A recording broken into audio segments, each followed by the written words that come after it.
그렇게 사랑의 눈으로 봐주셔서 감사합니다. 그러니까 하나님 앞에 예배할 때는 제가 찬양들 보면서 느끼는 내가 정말 사랑하나 보다. 예, 그렇게 좋아요 저는. 예, 감동받고 은혜받고 늘 고맙습니다. 우리 성도들 얼굴 뵈니까 감동받고 은혜받고, 여러분들 또 지난 주간에 좋은 소식들 많이 들려주셔서 감사하고, 오랫동안 기도하며 취직 준비했는데 좋은 기업에 일단 마지막 그 자리까지 올라가도록 됐다고, 또 그냥 합격증 딱딱 찍어서 보낼 때마다 제 마음이 기쁘고, 좋은 학교에 또 합격했다고 소식 들려와서 좋고, 또 어려운 문제들이 있었는데 극복하게 돼서 감사하다고 또 알려주셔서 고맙습니다. 우리 옆에 분들에게 이렇게 한번 고백하십시다. 하나님께서 은혜의 문을 여셨습니다. 하나님께서 우리에게 은혜의 문을 여신 줄 믿습니다. 배려하며 삽시다라는 제목으로 같이 말씀 나누겠습니다. 우리나라가 역사를 반만년의 역사라는 표현을 씁니다. 이 반만년의 역사 중에서요, 우리가 지금 가장 부유한 때를 살고 있습니다. 지난 모든 역사를 통틀어서 이 시대가 가장 부유하고 가장 편리하고 정말 부족할 것이 없는 시대를 저와 여러분이 지금 살아가고 있다는 겁니다. 눈에 보이는 경제력도 뭐 그렇지만 이게 문화적으로 볼 때 지금이 가장 융성한 시대를 사는 거예요. 남한산성이라는 영화가 아마 보신 분도 많으실 텐데, 그 남한산성이라는 영화를 보기 전에 설민석이라는 역사 강사의 강의를 듣고 보면 되게 재밌다 그래서 설민석이라는 그 강사의 강의를 보니까 지금까지 우리나라가 중국을 단 한 번도 지배해 본 적이 없다는 거예요. 그런데 딱 중국을 지배하는 유일한 때가 지금이랍니다. 뭘로 지배하냐면 문화로 지배한다는 거예요. 그러니까 무엇으로도 중국을 지배해 본 적이 없고 늘 지배를 당했는데, 유일하게 지금 우리가 살아가고 있는 이 시대가 문화적으로 중국을 지배하는 시대라는 거예요. 얼마나 이 정말 엄청난지 모릅니다. 제가 지난 주간에 우리 중국에서 사역하시는 이성은 선교사님이 비자 발급이 거부돼가지고 중국의 이제 접경 지역인 태국의 치앙마이에 지금 현재 머물고 있는데, 좀 봐야겠다. 나한테는 요나단과 같은 다윗과 요나단과 같은 정말 아끼는 선교사님이니까 내 좀 봐야겠다. 그래서 제 휴양을 이용해서 한번 찾아갔습니다. 그리고 들어오는데요, 그래서 공항에 이제 이게 한국으로 들어오는데 저 문을 딱 열고 나왔더니 사람들이 막 그냥 막 피켓 들고 저를 환영해 준 줄 알았어요. 그랬더니 막 엄청나게 모이는 거예요. 그래서 이게 뭐지? 그래가지고 물어봤어요. 누가 옵니까? 그랬더니 제가 물어본 게 아니라 제 옆에 있는 아주머니가 물어봤는데, 누가 들어오나요? 그랬더니 아주머니는 얘기도 몰라요 그러더라고요. 이 안내해 주신 분이. 그래서 대단한 사람이 오나? 누가 오지? 그랬는데 알고 봤더니 어젯밤에 홍콩에서 마마라는 이렇게 연예인들 모여가지고 이렇게 하는 무슨 대회, 그걸 뭐라 그래요? 페스티벌 같은 걸 했는데, 그거를 마치고 새벽에 들어오는 거예요, 연예인들이. 중국의 홍콩에 뭐 이런 중화권에 동남아권에 이런 사람들 모아놓고 그거를 환류를 이제 하고선 들어오는데, 사람이 얼마나 많이 모였는지 막 그냥 엄청나더라고요. 경제적으로 문화적으로 거의 최고의 자리에 있다라고 해도 과언이 아닙니다. 세계 어느 곳을 가든지 우리나라 사람들 다 압니다. 누구 때문에 아냐면 싸이 때문에 압니다. 제가 예전에 한 4년 됐나요? 터키에 간 적이 있는데, 고린도에 있는 박물관에 가서 이렇게 보는데 거기 초등학생들, 터키 초등학생들이 있어요. 근데 저보고 딱 보더니 물어보는 거야. Are you Chinese? 그러더라고요. 그래서 얘들이 나를 중국 사람으로 보나? 굉장히 기분이 나빴어요. 왜냐하면 중국 사람들의 헤어스타일은 딱 두 개예요. 스포츠 머리, 떡진 머리. 기분이 나빠가지고 나 아니라고 그랬더니, 그러니까 물어보는 거예요. 그럼 너 Are you Japanese? 일본 사람이야? 물어보는 거예요. 그래서 뭐라고 할까 그러다가 Do you know 싸이? 그랬더니 알더라고요. 이 강남 스타일을 알더라고요. 그래서 졸지에 제가 나 강남 스타일 그 나라라고 해서 강남 사람 됐습니다. 우리나라 도시의 인프라도 굉장히 아주 잘 돼 있습니다. 대중교통, 무슨 도로망, 인터넷 보급, 이게 거의 세계에서 가장 앞선 나라입니다. 특히 의료 분야예요. 이 의료 분야에 있어서 이 비교가 안 돼요. 오죽하면 그 미국의 전임 대통령인 오바마 대통령이 한국의 의료 시스템을 배우고 싶다라고 했어요. 정도로 우리나라 의료 이 체계가 굉장히 잘 돼 있습니다. 제가 이성원 선교사님하고 이제 밤에 나가서 꼬치를 하나 먹자 그래가지고 길거리에 이제 포장마차에서, 거기 포장마차 굉장히 많더라고요. 포장마차에서 이제 꼬치를 먹으려고 이제 기다리고 있는데, 그때 전봇대가 엄청나게 많은데요. 전봇대마다 전선들이 얼마나 복잡하게 연결되어 있는지 사람 머리를 치면 레게 머리 같아요. 복잡하게 꼬아놨어요. 그런데 그 포장마차하고 전봇대 사이에 살짝 길이 아주 좁은 통로가 있어서 그 사이로 이제 제가 날씬하잖아요. 그 사이로 싹 지나갔는데, 그 제 뒤를 따라서 이성은 선생님 지나가다가 그 전봇대에 붙은 배전판이 있는데 배전판에 살짝 부딪힌 거예요. 그런데 갑자기 소리를 악 지르더니 뒤로 확 나가 떨어지더라고요. 감전이 된 겁니다. 그 배전판을 만져가지고 진짜 뭐 죽을 뻔했죠. 10년 감수했어요. 그래서 막 그냥 급하게 어떻게 병원을 어디를 가야 되나 막, 그래서 병원을 검색하는데 내린 결론이 뭐냐면 갈 병원이 없다. 기도하자.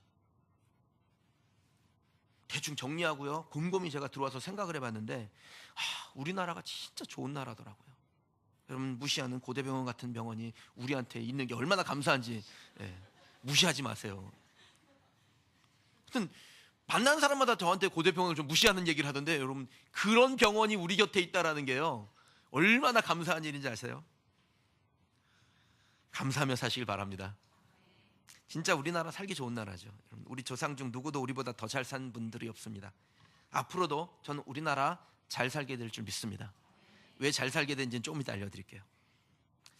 이렇게 예전보다 경제적으로 정말 부유해졌음에도 불구하고 사람들의 마음이 더 가난해진 것은 아닐까라는 생각이 듭니다.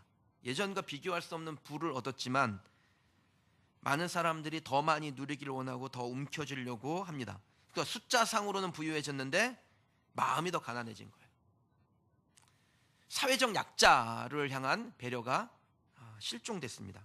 요즘 우리가 사는 사회에서 아주 화제적인 단어가 있는데 갑질이라는 단어입니다. 그러니까 옛날에 없던 단어인데 요즘에 생겼어요. 그러니까 뭔가를 더 가진 사람, 돈이든 힘이든 무슨 권력이든 뭐든 간에 가지고 있는 사람이 그 가지고 있는 자기의 부와 힘을 싼티나게 쓰니까 그걸 가지고 자기의 어떤 이 자랑거리로 쓰고 힘을 과시하려고 하고, 그러다 보니까 이것이 사회 문제가 될 정도입니다. 근데 이 정말 무시무시한 건요, 이것이 몇몇 사람의 문제가 아니라는 겁니다. 이 사회에 흐르는 아주 보편적인 기류가 됐어요. 내가 힘을 가지면 그 힘을 나를 위해서 마음껏 써도 된다, 이렇게 생각하는 겁니다. 재난이 났을 때 신속하게 구조활동을 하거나 가난한 사람들을 이렇게 지속적으로 돕기 위해서 전 국민이 자발적으로 참여하도록 제도화되어져 있는 것이 적십자회비예요. 이 적십자회비의 납부율이 얼마냐면은 30%가 안 됩니다. 이 참 우울한 결과인데, 1966년도에 우리나라의 그 국민소득이 얼마냐면 100불이었습니다. 진짜 찢어지게 가난할 때잖아요. 그런데 그때도 여러분, 우리가 이웃을 생각하는 마음이 있었어요. 1966년도에 우리나라의 적십자회비 납부율이 53%입니다. 그런데 지금 3만 불 시대에 근접한다고 하는데, 이 적십자회비 납부율이요, 정말 모질게 가난할 때만도 못합니다. 약자에 대한 배려가 없는 나라가 점점 되어가고 있다는 것을 수치로 보여주는 것이죠. 영국의 빅토리아 시대 정치인이었던 윌리엄 글래스턴이라는 사람이요, 이기주의를 가리켜서 인류 최대의 재앙이라고 그랬습니다. 그럼 이기주의는 반드시 뭘 불러오게 되냐면 전쟁을 불러와요. 싸움을 만들어냅니다.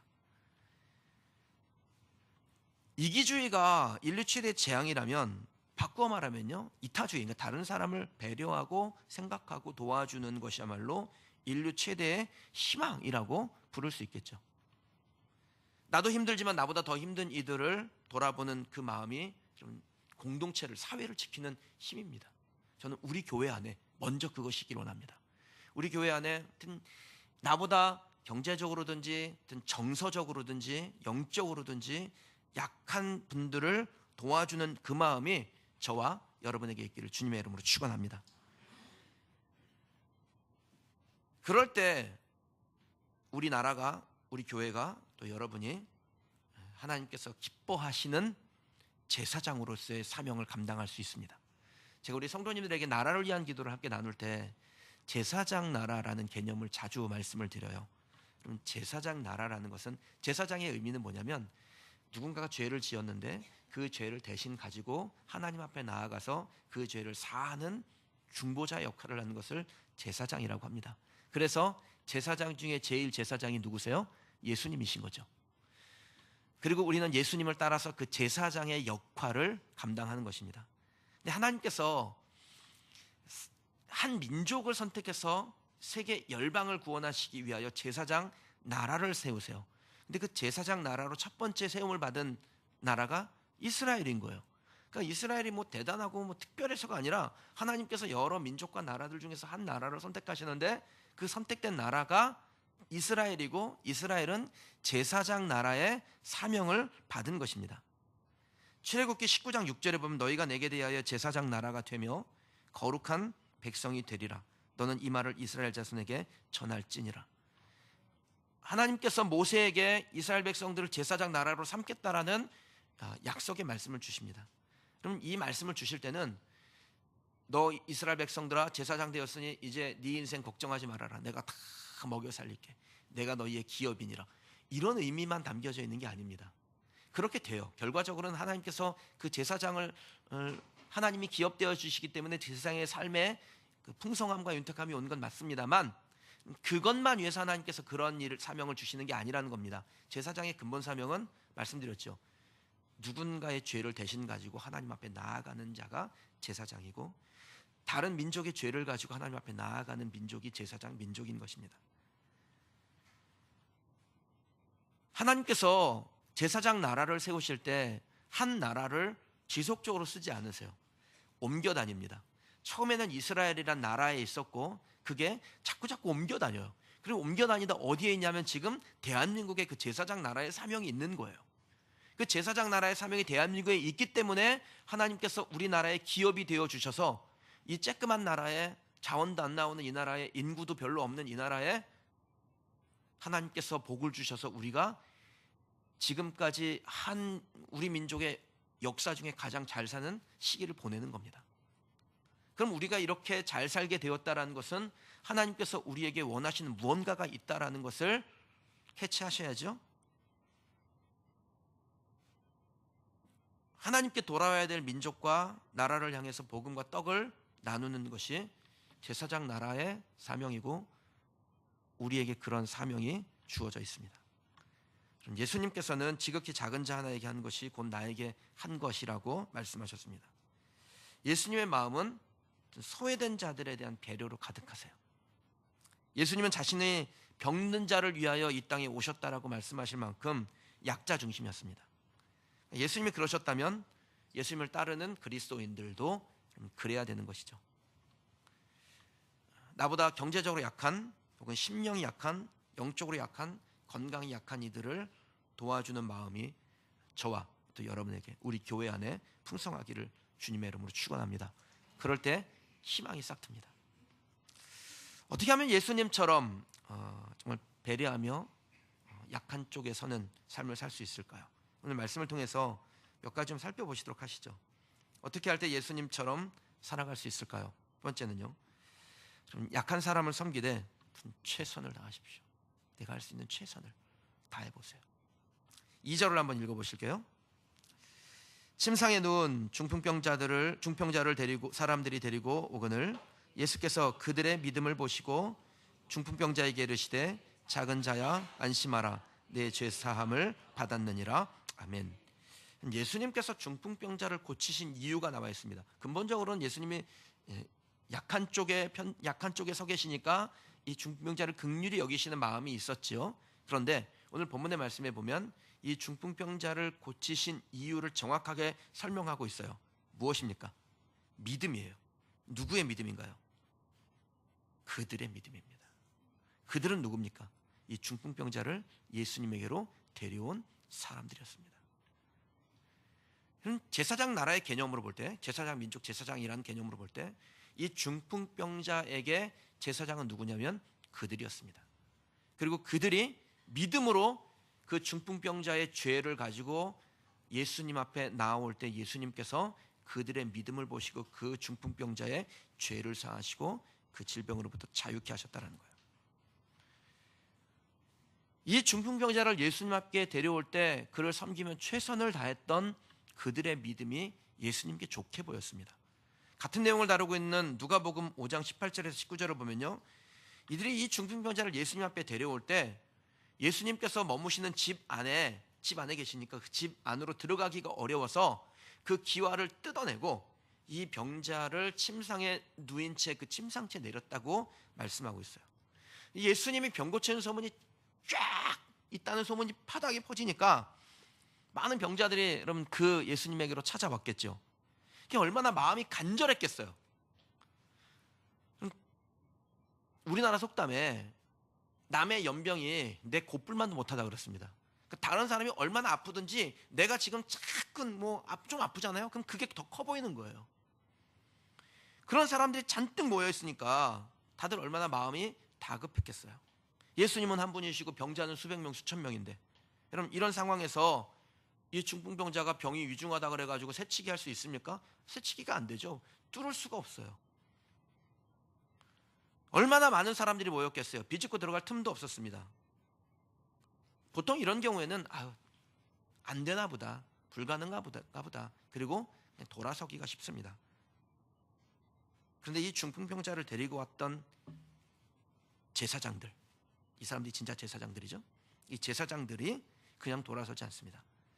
어떻게든지 이 병자를 예수님 앞에 데려가기 위해서 방법을 찾는 중에 기와를 뜯어내고 이 사람을 침상채 예수님 앞으로 내려요. 근데 여러분 성경이 딱 한 줄로 설명합니다. 그런데 이게 한 줄로 설명이 되는 일입니까? 이게 얼마나 어려운 일이에요. 얼마나 복잡한 일이에요. 기와장 떨어지고 먼지 날리고 소란스러워지고 손가락질하고 비난받고 그럴 일입니다. 질서를 지키라는 요구를 받았을 거예요. 질서를 지키는 게 관습 아니에요. 그 관습대로 질서를 지켜야지라는 요구를 받았을 겁니다. 그런데 예수님께서 그들에게 하신 말씀 뭐냐면, 너 왜 질서를 안 지키느냐? 사람이 이렇게 많은데 순서대로 해야지. 번호표 뽑아? 이러지 아니하시고 그들의 믿음을 보셨다 그랬습니다. 자기 자신을 위하여 한 일이 아니라 그 약한 자를 돕기 위해서 최선의 노력을 다했던 그들을 예수님께서 좋게 보셨다라는 거예요. 중풍병자를 예수님께 데리고 온 사람들, 약한 자를 돌보는 일에 최선을 다했습니다. 사실 이렇게까지 안 해도 이들은 좋은 사람들이에요. 이 중풍병자에겐 좋은 친구였을 겁니다. 그런데 그 좋은 친구의 단계에서 한 걸음 더, 내가 정말 최선을 다했잖아, 거기서 한 걸음 더, 이것이 예수님께서 우리에게 원하시는 것입니다. 저와 여러분들이 이 정도면 최선을 다했잖아 해서 한 걸음만 더, 최선을 다해서 할 수 있는 것에서 한 번 더 섬기고 나누고 예수님이 원하시는 그 단계까지, 장성한 분량까지 이르는 우리 성도들이 되시기를, 또 제가 되기를 주님의 이름으로 축복합니다. 중풍병자를 돕기 위해서 최선을 다한 이들이 얻은 결과가 뭡니까? 죄사함의 은혜, 질병으로부터 자유케 된 은혜를 얻습니다. 그동안 힘들고 외롭고 지친 이 중풍병자에게 영과 육의 최상의 선물을 한 것입니다. 약한 자를 섬기는 그 수고가 한 사람의 인생 전체를 바꿉니다. 우리는 한 번 수고하는 건데 그 수고가 한 사람의 인생 전체를 바꿀 수 있다는 것입니다. 여러분 오늘 여기에 어떻게 계시게 됐습니까? 여러분 여기에 계시게 된 건요, 누군가의 수고와 헌신이 있었기 때문에 여기에 계신 거예요. 태어나면서부터 응애 하면서 응애 할렐루야 그러면서 태어나는 사람 없단 말이에요. 누구든지 여러분의 부모님이 했든지 친구가 했든지 뭔가 여러분에게 누군가가 복음을 전했기 때문에 여기에 앉아서 예배할 수 있게 된 거예요. 찾아와서 예수 믿자고, 교회 한번 가보자고 전했던 사람이 있었던 겁니다. 시시때때로 찾아와서 필요를 채우고 도움의 손길을 내밀고 마음에 감동을 주고, 그래서 저렇게 수고하는데 교회 한번 가주지 뭐, 그랬다가 오는 날 복음 듣고 은혜 받고 예수 그리스도를 나의 주로 고백하며 하나님 앞에 돌아오는 사람들이 있었고, 그런 사람들이 저와 여러분이라는 것입니다. 여러분들은 누구에게 복음을 들었을 뿐 아니라 또 여러분 중에는 누군가에게 복음을 전해주신 분도 있죠. 도움의 손길을 내미신 분도 있습니다. 어떤 중풍병자와 같은 사람들, 그런 사람들에게 예수님 앞에 같이 가자고 그들을 데리고 예수님 앞에 나오기에 최선을 다했던 그런 성도들이 이 안에 거의 대부분이시죠. 여러분 진짜 수고하신 거예요. 여러분이 그렇게 섬겼기 때문에 한 영혼이 주님께로 돌아온 줄 믿습니다. 늘 기억하시기 바랍니다. 내가 최선을 다하여 그의 영혼을 섬길 때 그는 예수 그리스도라는 최상의 선물을 받는다. 우리가 누군가에게 최선을 다할 때 그는 최상의 선물 예수 그리스도를 얻게 될 겁니다. 할 수 있는 대로 섬기고 배려하고 돕는 저와 여러분 우리 교회 되기를 주님의 이름으로 축원합니다. 그러면 우리 때문에 예수 그리스도를 만나게 되고 그의 영과 육이 새로워지며 예수 안에서 행복하게 될 겁니다. 나폴레온 힐이라는 사람이요, 약자에겐 약하고 강자에겐 강한 사람이 진짜 강한 사람이라고 그랬습니다. 저와 여러분이 우리 교회가 약자에게 약하고 강자에게는 당당한, 꿀리지 않는 그런 성도요 교회가 되기를 축복합니다. 그러면 여러분들이 머무는 곳에서 희망이 생깁니다. 우리 교회 때문에 이 사회가 조금 더 좋아집니다. 언제나 약한 쪽에 서 있는 우리가 되기를 원합니다. 그럴 때 하나님께서 우리를 기뻐하십니다. 어떻게 하면 예수님처럼 살아갈 수 있을까요? 두 번째는 좀 내 기준을 놓고 예수님의 기준을 붙드시길 원합니다. 3절을 한번 보실게요. 어떤 서기관들이 속으로 이르되 이 사람의 신성을 모독하도다. 예수님이 행하신 일을 보면서 그 당시에 사회적으로 강자의 자리에 있는 사람, 그러니까 종교사회는 종교에 관계된 사람들이 강자잖아요. 그러니까 사회적으로 아주 강자에 있는 자리에 있는 이 서기관들이 예수님께서 이 중풍병자의 병을 고치고 죄를 사하는 것을 보면서 좋지 않게 생각한 거예요. 왜냐하면 자기가 생각하는 그 기준과 가치관이 있는데 그것을 무너뜨리니까, 종교적 전통을 무너뜨리니까 예수님이 마음에 안 들었어요. 이 서기관들이 중요하게 여긴 건 뭐냐면 한 영혼이 그 질병으로부터 낫고 죄로부터 자유함을 얻는 것이 아니라 전통과 가치와 법도가 지켜지는 것입니다. 질서가 유지되길 원해요. 한 영혼이 어떻게 되든 말든 일단 질서를 지키는 것이 급선무였습니다. 4절에 예수님께서 이런 서기관들의 생각을 아시고 이렇게 말씀하시죠. 너희가 어찌하여 악한 생각을 하느냐. 한 영혼보다 전통이나 습관이나 관습이나 이런 걸 중요하게 여긴 서기관들의 생각이 얼마나 잘못됐는지를 예수님께서 심하게 꾸짖으십니다. 그러면 우리가 간혹 이런 실수를 할 때가 있습니다. 사람보다 우리가 세우는 질서나 전통을 굉장히 중요하게 여길 때가 있어요. 그 법규에 목맬 때가 있습니다. 물론 교회 안에 오랫동안, 우리는 뭐 오랫동안도 아니죠. 우리는 법도 없어요. 우리 교회는 법이 아직 안 만들어졌어요. 제가 하는 거는 법이 안 만들어졌을 때 정말 예수님께서 기뻐하시는 법을 많이 만들면 좋겠다 이런 생각을 해요. 사람이 생각하는 법 말고 예수님이 좋아하시는 법을 많이 만들면 좋겠다. 어쨌든 교회라는 것이 공동체라는 것이요, 가정도 그렇고 사회도 그렇고 다 공동체라는 것이 세월이 가면 전통이라는 게 생기고 질서라는 게, 법이라는 게 만들어집니다. 그거는 소중한 것이기도 합니다. 중요하죠. 그런데 그 어떤 법도 한 영혼보다 소중할 수는 없습니다.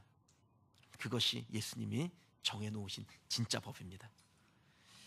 그리스도인들이라면 한 영혼을 소중히 여기는 선택과 혹은 우리가 가지고 있는 질서나 전통을 지켜야 된다는 선택, 둘 중에 하나를 골라야 될 때가 옵니다. 제가 이 말씀을 드리는 것은 아마 질서나 전통은 다 무시하세요. 그런 게 아니라 그건 잘 지켜야 될 거예요. 좋은 거예요. 그러나 무엇이 우선순위에 있다는 것을 우리가 잘 알아야 된다는 것입니다. 예수님은 전통의 외인 서기관들을 꾸짖으시고 야단치시죠. 그건 전통이 중요하지 않기 때문이 아니라 그것을 지키려다가 더 소중한 것을 잃어버렸기 때문에 그런 것입니다. 이 서기관들이요, 예수님의 제자들을 향해서 어찌하여 당신의 제자들은 장로의 전통을 준행하지 아니하냐라고 물을 때 예수님께서 매우 단호하게 이렇게 말씀하셔요. 이 백성이 입술로는 나를 공경하되 마음은 내게서 멀도다. 사람의 계명으로 교훈을 삼아 가르치나 나를 헛되이 경배하는도다. 너희가 하나님의 계명을 버리고 사람의 전통을 지키느니라. 그러니까 주님이 말씀하시는 건 뭡니까? 사람의 전통을 지키기 위해서 그 전통의 주인, 계명의 주인, 말씀의 주인인 하나님을 잃어버리는 것은 죄악이라는 것입니다. 우리 스스로에게 그런 질문을 자주 하셔야 돼요. 그래서 하나님의 계명을 지키려다가 계명의 주인을 잃어버리는 일을 하고 있지는 않는지. 계명이 중요한 것이 아니라 계명의 주인이신 우리 예수 그리스도가 저와 여러분에게 가장 소중한 분이 되시길 주님의 이름으로 축원합니다. 내가 알고 있는 계명 지키는 데 초점을 맞추지 말고 계명의 주인이신 예수님에게 초점을 맞추는 우리 교회가 되기를 주님의 이름으로 축원합니다. 제가 부목사를 할 때 아주 깊이 깨달은 게 여러 가지가 있는데 그 중에 하나가 담임 목사님이 예배 시간이 됐는데 예배를 안 올라가세요. 우리는 예배 시간을 철저히 지켜야 된다는 생각을 하잖아요. 딱 예배가 시작되기 전에 5분 전에 와서 자리에 정갈하게 앉아서 준비 기도를 하고 그리고 그 예배 끝까지 축도를 마치고 이렇게 주악이 흐르면 내 마지막 결단의 기도를 하고 그리고선 돌아가야 그게 예배를 제대로 드린 거지 이렇게 생각을 하잖아요. 이게 우리가 가지고 있는 예배에 대한 관념입니다. 그런데 나도 그런 관념이 있어요. 그리고 저는 지금도 그렇게 하잖아요. 미리 와서 성도를 하다가 한 3, 4분 전에 와서 앉아서 오늘 예배를 하나님 앞에 온전히 드리기를 기도하고 그리고서는 딱 그 예배를 딱 드리기를 원해요. 그런데 안 올라가세요. 왜 안 올라가시냐면 사람들이 계속 만나러 오는데 그렇게 이야기하고 그러다 보니 예수를 모르는 사람이에요. 그러니까 복음을 전하는데 받아들이면 좋은데 잘 안 받아들여요. 자꾸 이리 갔다 저리 갔다 삐져나가려고 그래. 그러니까 그 사람에게 계속해서 복음을 전해야 되는 거예요. 시간이 지나도 복음을 전하는 거예요. 그러니까 이제 제 마음에 막 뭐 올라가긴 올라가야 될 것 같고 막 그냥 이러면 안 될 것 같고 그래서 제가 목사님에게 그런 말씀 드렸어요. 목사님, 사람에게 복음을 전하고 만나는 것도 좋은데 예배 시간이 되면 올라가야 되지 않겠습니까? 그랬더니 담임 목사님이 저한테 그런 얘기를 하셔요. 조 목사님, 지옥문 앞에다가 사람을 딱 세워놓고 나 올라가서 설교하고 올 테니까 거기서 조금만 기다리라고. 그러고 갈 수 있어요? 그러더라고. 없지요. 정돈이 딱 되더라고요. 아주 그냥 정돈이 딱 됩니다. 제가 그때 깊은 깨달음을 얻은 거예요. 내가 생각한 관습이나 또 혹은 가지고 있는 내 가치관이나 오랜 전통이나 이런 게 중요한 게 아니라 그걸 지키지 말자는 게 아니라 그걸 지켜야 하나 그러나 중요한 것이 무엇인지를 알아야 된다는 겁니다. 사랑하는 성도 여러분, 복음을 알지 못하는 사람들은 불쌍한 사람입니다. 그 사람이 무엇을 가지고 있건 간에 그는 불쌍한 사람이에요. 우리의 열정은 그 불쌍한 사람을 위해서 타올라야 될 줄 믿습니다. 전통을 지키는 데 쏟아붓는 그 열정을 잃어버린 영혼을 향하여 방향을 바꾸어내는 그 사람이 될 때 하나님께서 우리를 기뻐하실 줄 믿습니다. 영적으로 약자인 불신자들에게 복음을 전하고 그들을 섬기고 예수 그리스도의 영생을 나누는 일에 온 마음을 쏟기를 주님의 이름으로 축원합니다. 그게 예수님의 가르침입니다. 정서적으로 경제적으로 약한 자들을 도와주고 배려하는 것이 그리스도를 따르는 그리스도인된 저와 여러분들에게 필요한 덕목인 줄 믿습니다. 하나님을 기쁘시게 하시길 원하십니까? 그렇다면 하나님이 원하시는 것을 하면 됩니다. 우리보다 약한 사람들을 돕는 일에, 그들에게 복음을 전하는 일에, 그들을 섬기는 일에 최선을 다하십시오. 교회의 전통이나 여러분이 생각한 신앙적인 고정관념, 그것으로 누군가를 정죄하는 일을 하지 마시고 그것은 악한 생각입니다. 서기관들이 했던 것입니다. 우리는 서기관들이 아니라 제사장들입니다. 한 영혼을 구원하는 일에 최선을 다하는, 그래서 진짜 제사장의 사명을 우리에게 주셨을 때 하나님께서 기대하셨던 그 기대를 하나님 앞에 충족시켜드려 주님의 기쁨이 되는 우리 성도들이 되시길 주님의 이름으로 축원합니다. 신약에 있는 교회들 중에 빌립보 교회는 몹시 가난한 교회였습니다. 근데 이 빌립보 교회가 복음을 위하여 헌신했던 사도 바울에게 주의 일을 위하여 극심한 가난 가운데도 연보하여 복음의 사역을 도왔습니다. 한 번뿐 아니라 여러 번 도왔다고 바울이 말하죠. 그 빌립보 교회를 향해 바울이 이렇게 말씀합니다. 에바브로디도 편에 너희가 준 것을 받음으로 내가 풍족하니 이는 받으실 만한 향기로운 제물이요 하나님을 기쁘시게 하는 것이라. 하나님을 기쁘시게 하는 우리가 되기를 원합니다.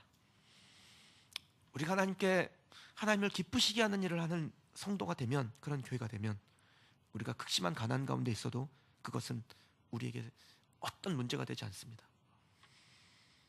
우리가 누군가를 배려하며 복음을 전파하면 하나님께서 기뻐하신다는 거예요. 우리의 그 마음과 행동을 하나님께서 향기로운 제물로 받으시겠다고 하셨습니다. 진짜 중요한 것을 잃어버리고 전통만 남은 교회가 아니라 하나님께서 기뻐하시는 교회가 되는 우리 교회 계속해서 만들어가기를 원합니다. 하나님의 기쁨이 되십시다. 영혼을 소중히 여기고 또 그들을 배려하며 섬겨나가는 일에 우리의 온 마음을 쏟아붓는, 그래서 약자를 섬기는 일에 최선을 다하는 성도가 되시면, 우리 교회가 그런 교회가 되면, 우리 목회자들이 그런 목회자가 되면 하나님께서 우리 교회를 사용하십니다. 기도하겠습니다. 오늘 주신 말씀 놓고 함께 기도하시죠. 하나님, 우리에게 오늘 말씀을 통해서 우리가 가지고 있는 종교적인 관습이나 내가 신앙이라고 붙들고 있던 것들이 혹시 예수님께서 원하지 않는 것은 아닙니까? 하나님, 내가 진짜로 주님이 원하시는 것이 무엇인지를 붙들고 있습니까? 하나님, 그것 붙들기를 원합니다. 그렇게 하나님 앞에 구하십시다.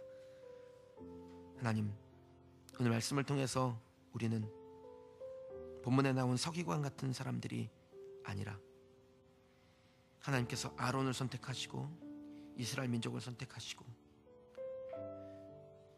제사장 나라로 선택하셨던 수많은 나라에 처음 주셨던 그 마음이 하나님 우리에게 있어서 제사장의 역할을 가정에서, 교회에서, 나의 일터 안에서 하나님 그렇게 그 역할을 감당하여 잃어버린 영혼을 주님께로 데려와 그 영혼의 죄를 사하는 통로가 되는 하나님의 사람이 되게 하여 주옵소서. 그렇게 하나님 앞에 시간 기도하겠습니다.